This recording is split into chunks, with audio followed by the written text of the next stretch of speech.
what if like everything we thought we knew about like running a successful business is wrong? In a world where services are king and AI is rapidly changing the game, are we just clinging to these outdated models that are setting us up for failure? So today we're going deep on a question that's keeping CEOs up at night: service and AI cool bodies. Yeah, it's a huge question with some pretty profound implications, especially when you consider just how many companies are still stuck in one of the sources called a production line mentality. Yeah. That they're essentially trying to apply the same logic to services that they use for manufacturing, physical products. I'm already seeing the disconnect here. It's almost like trying to mass produce a symphony, right? Like each performance is unique. You can't just hit pause in the middle of it. That's a fantastic analogy. The sources point to this idea of servuktion, which is really a radical shift away from, this product-focused thinking towards a more service-centric approach. Services aren't static objects like a car rolling off an assembly line. They're dynamic experiences that are created and consumed in real time. So it's less about building a better widget and more about orchestrating like a seamless experience. Exactly. Think about a simple car.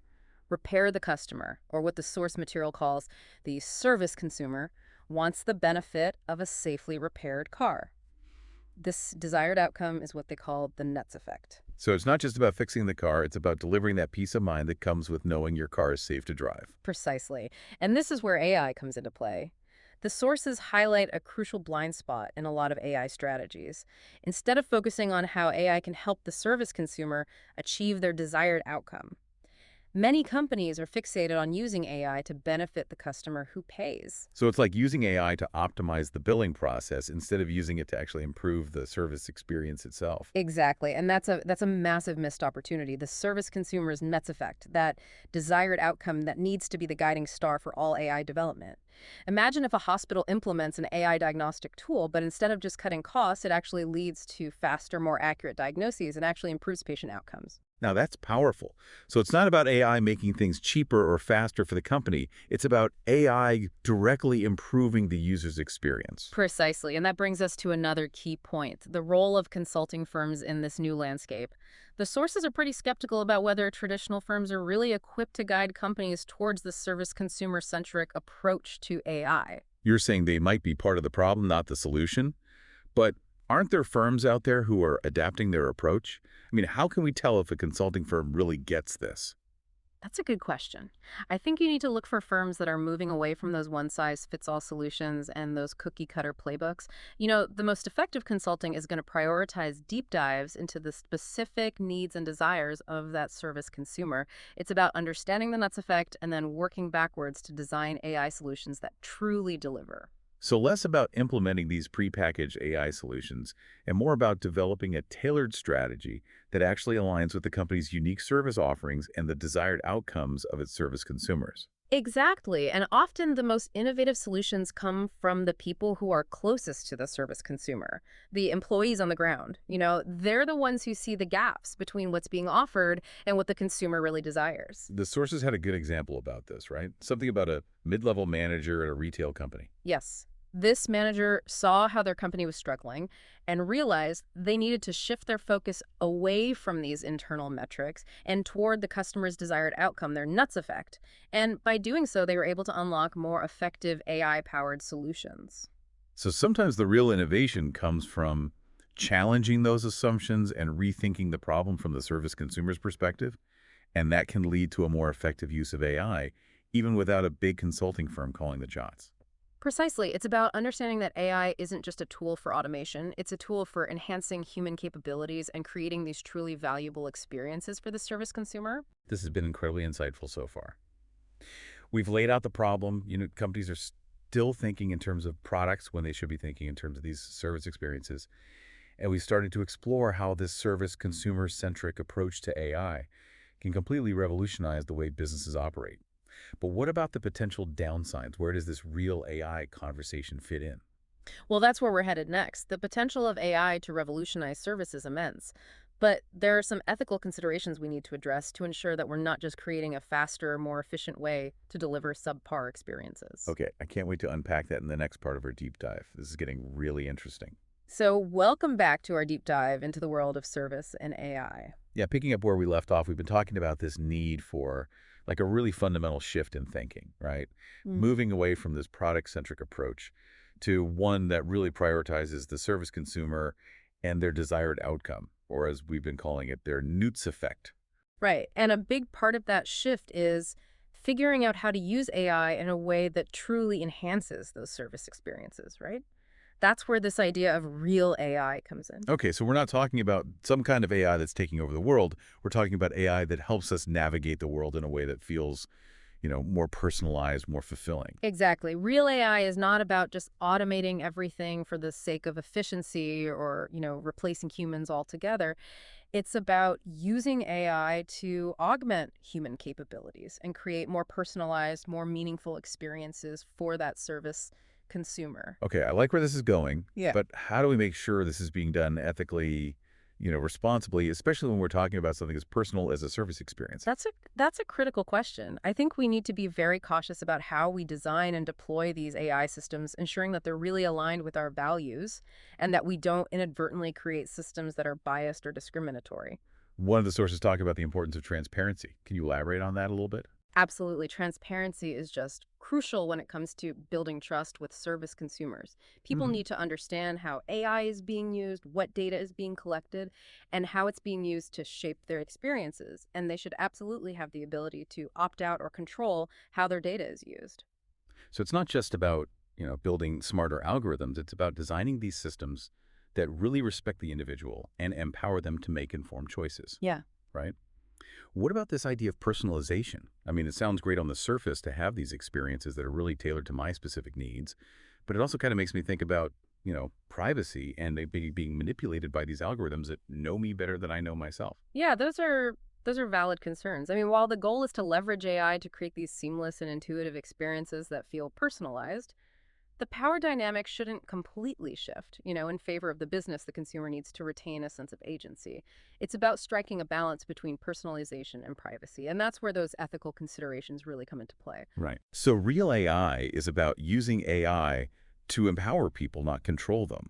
It's about creating a world where technology serves humanity, not the other way around. Exactly. And that requires a shift in mindset, not just from businesses, but from all of us. We need to be more critical of how AI is being used and demand that it's developed and deployed in a way that really benefits society as a whole.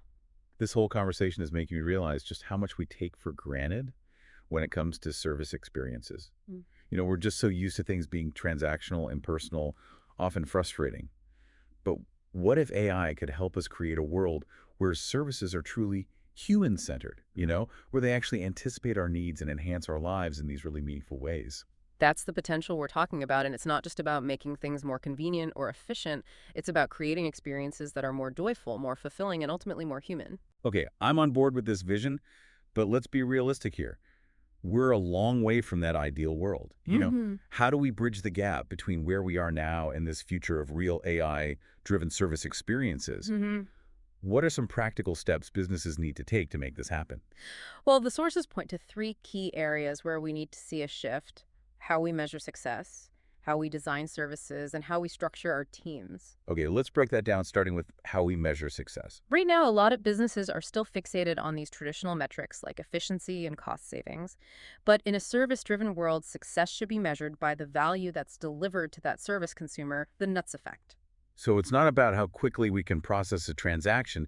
It's about whether we're actually solving the problem and delivering an experience that really meets the consumer's needs and expectations. Precisely. And that leads to the second shift: how we design services we need to move away from product-centric design and towards a more experience-centric approach. So instead of starting with, a product or a technology and then figuring out how to market it to customers, we need to start with the service consumer, their desired outcome, their nuts effect, and then work backward to design a service that truly delivers on that promise. Exactly. It's about designing experiences, not just products or features. And that requires a deep understanding of the service consumer, their needs, their motivations, and their pain points. This is starting to sound like a lot of work. It is, but it's necessary work if we want to create truly valuable and sustainable services. And this brings us to that third shift: how we structure our teams. Ah, yes, this is where that orchestra analogy comes back into play. Precisely. We need to move away from these rigid hierarchies and siloed teams and towards a more collaborative, more agile approach to service delivery. So we're talking about breaking down those barriers between departments and creating teams that are empowered to make decisions in real time and respond to the ever-changing needs of the service consumer. Exactly. And AI can play a crucial role in this transformation by providing the tools and insights needed to make these teams more effective. Tools like service blueprints can help teams visualize the entire customer journey and identify areas for improvement. You mentioned service blueprints earlier. What exactly are those, and how can our listeners use them to improve their own service design? A service blueprint is essentially a visual map of the entire service experience, from the customer's initial contact with the business all the way through to the final outcome. It helps to identify all the different touch points, the people involved, the processes that need to happen, and the potential fail points. So it's like a roadmap for service delivery, highlighting all the critical moments that contribute to either a positive or negative experience for the consumer. Exactly. And by mapping out the entire service in this way, you can start to see the gaps, the bottlenecks, the areas where things could be improved. And that's where AI can come in to help automate tasks, personalize interactions, and provide real-time insights that can help teams deliver a more seamless and satisfying experience. Okay, I'm seeing the potential here, but I'm also sensing a lot of complexity. This is a big shift, and it's not going to happen overnight. Yeah. What are some of the biggest challenges organizations might face as they try to embrace this new approach to service and AI? One of the biggest hurdles is simply getting people on board. Changing mindsets and behaviors takes time, effort, and a lot of patience. There will be resistance from those who are comfortable with the status quo, from those who see AI as a threat rather than an opportunity, and from those who simply don't understand the need for change.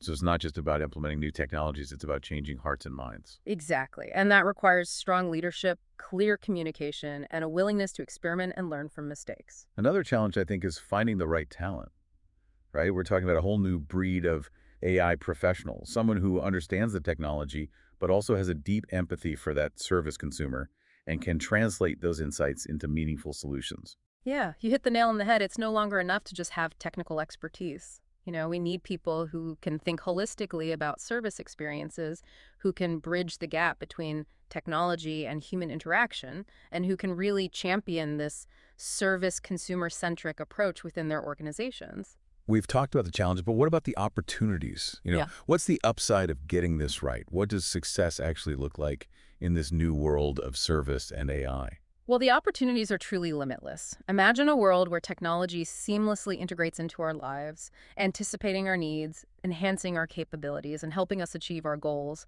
A world where services are no longer a source of frustration, but a source of joy and empowerment. That sounds like something out of a science fiction movie, but you're saying it's possible. It's not just possible, it's already happening in some forward-thinking companies, and the sources highlight a few key areas where we're already seeing the positive impact of this service consumer-centric approach to AI. Okay, I'm intrigued. Give us some real-world examples. Take healthcare, for instance. AI is being used to personalize treatment plans, diagnose diseases earlier, and even assist with surgery. It's not about replacing doctors, it's about giving them superpowers, making them more effective, and allowing them to spend more time focusing on the human aspects of care.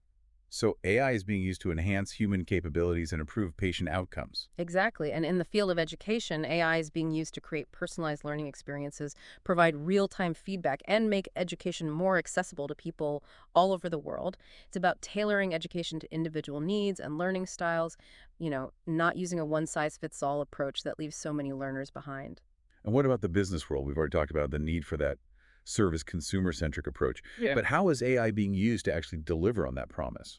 One example is in the field of customer service, AI-powered chatbots are being used to provide 24/7 support, answer common questions, and even resolve simple issues without any human intervention.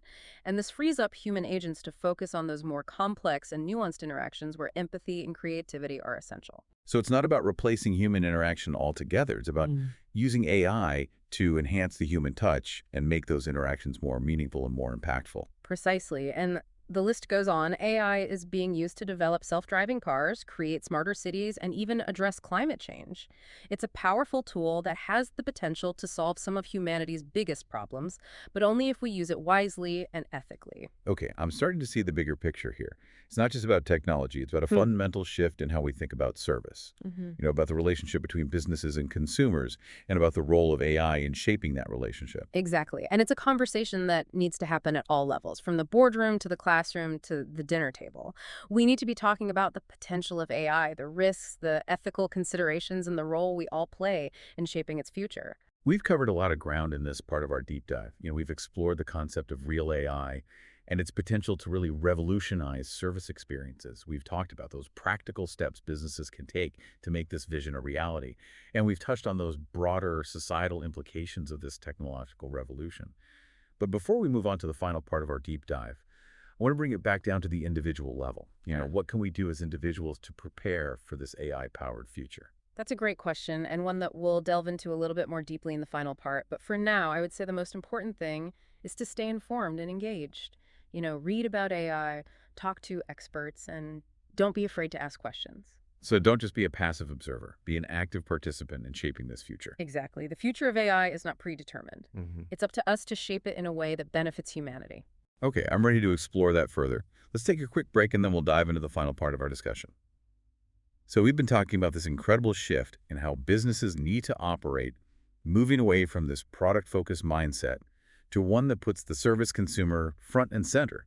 And we've explored how real AI can play like a key role in delivering these exceptional personalized service experiences. Right. And now in this final part, let's shift our focus to the future. What's on the horizon for service and AI, and what steps can we take both individually and collectively to shape that future in a positive way? The sources pointed to something called co-creation. That's like a key concept. I'm intrigued, but honestly a little fuzzy on what that actually means. That sounds a bit like those Build-A-Bear workshops, but for services. Yeah, that's a fun way to think about it. Co-creation is about moving beyond that traditional model where businesses just dictate the services they offer, and instead it's about a more collaborative approach where businesses and consumers actually work together to design and shape experiences that truly meet their needs. So it's less about businesses saying, here's what we offer, take it or leave it, and more about saying, hey, let's work together to create something that works for both of us. Exactly. Imagine a world where you can provide direct input into the design of the services you use, where you can customize and personalize them to fit your specific needs and preferences. Okay, I'm starting to see the potential here, but how does AI fit into this whole co-creation picture? Is it about using algorithms to predict what consumers want? AI can be a powerful tool for facilitating co-creation in a few ways. First, it can help businesses gather and analyze data about consumer needs and preferences. Imagine AI-powered platforms where customers can provide feedback, share ideas, and even collaborate with businesses to design new services. So it's like crowdsourcing, but with AI, helping to sift through all that data and extract meaningful insights that could help businesses stay ahead of the curve and anticipate what consumers will want before they even know it themselves. Precisely. AI can also be used to empower consumers to personalize and customize their service experiences. Think about those Nike By You shoes where you can choose your own colors and designs. AI can take that concept to a whole new level, allowing for real-time customization and adaptation based on your preferences and feedback. Okay, I can see how co-creation has the potential to completely transform the service industry, but it also seems like a pretty massive undertaking. What are some of the challenges that businesses might face in embracing this new approach? Well, one of the biggest challenges is simply inertia. Many businesses are just comfortable with the way they've always done things and may resist change, especially when it requires giving up some control and embracing a more collaborative approach. And then there's the issue of trust co-creation requires a high level of transparency and openness, which can be a big shift for businesses that are used to operating in a more hierarchical and secretive way. So it's not just about implementing new technologies, it's about a fundamental shift in mindset and culture. Absolutely. It's about moving away from a transactional mindset to a more relational one, where businesses see their customers as partners in creating value. You mentioned Nike by You as an example of co-creation. Any other businesses out there doing this well? Lego is a great example. They have a platform called Lido Ideas where fans can submit their own designs for new Lego sets, and then the most popular designs are reviewed by Lego designers, and if selected, are turned into actual products that are sold worldwide. It's a win-win situation. Fans get to see their ideas come to life, and Lego gets a constant stream of fresh and innovative ideas. That's a brilliant example of how co-creation can benefit both businesses and consumers. But let's zoom out a bit and think about the broader impact of AI on society. We've touched on some of the risks, but what about the potential benefits? How can AI be used to address some of the world's most pressing challenges? AI has enormous potential to make a positive impact across a wide range of fields from healthcare and education to environmental sustainability and social justice and healthcare, for example. AI is being used to develop new drugs and therapies, diagnose diseases earlier and more accurately, and even provide personalized care to patients in their homes.